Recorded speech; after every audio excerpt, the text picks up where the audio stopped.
வண்டியெல்லாம் போயிருக்கு, வண்டி எதாவது போயிருக்குங்களா அப்படின்னு கேட்டேன். வண்டியெல்லாம் போயிட்டு தான் இருக்கு அப்படின்னாப்ப யானை ஏதாவது வருமா அப்படின்னா வாய்ப்பு இருக்கு, பார்த்து போய்க்கணும் அப்படின்ட்டாங்க. அதெல்லாம் போயிட்டு திகிலூட்டும் என்ன ஊருங்க? திகிலூட்டும் மறையும் இரவு நேர பயணம்.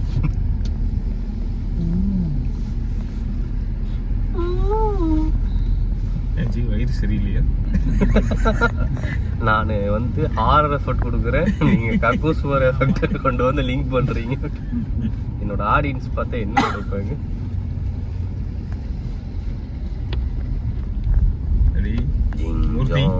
இனி தூங்க மாட்டேன். நின்னு போலான்னு சொன்னாங்களா? அதான் கேட்ட வண்டி போயிருக்காமா முன்னாடி. வண்டி போயிருக்குது.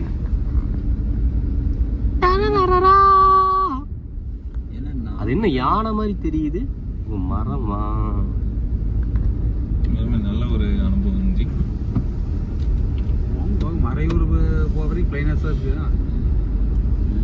ஜிங்ஜாங்கி மறையூர் வரைக்கும் தான் யானை இருக்கு, அதுக்கப்புறம் இருக்கு. அதுக்கப்புறம் இருக்காது. இந்த இடத்துல மெயின் இந்த தான் வருது.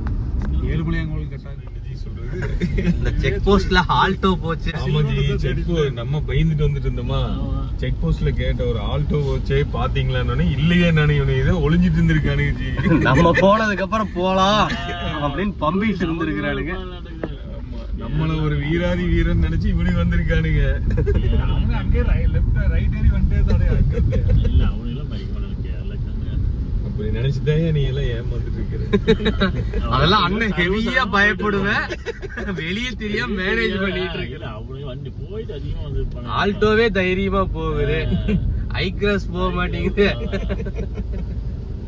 யானையே பரிதாபப்பட்டுட்டே நான் வரல போகிறேன்.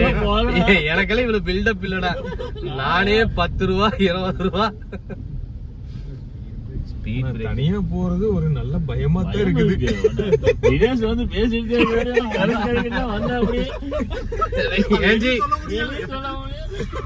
கிளட்ச் கீருக்கு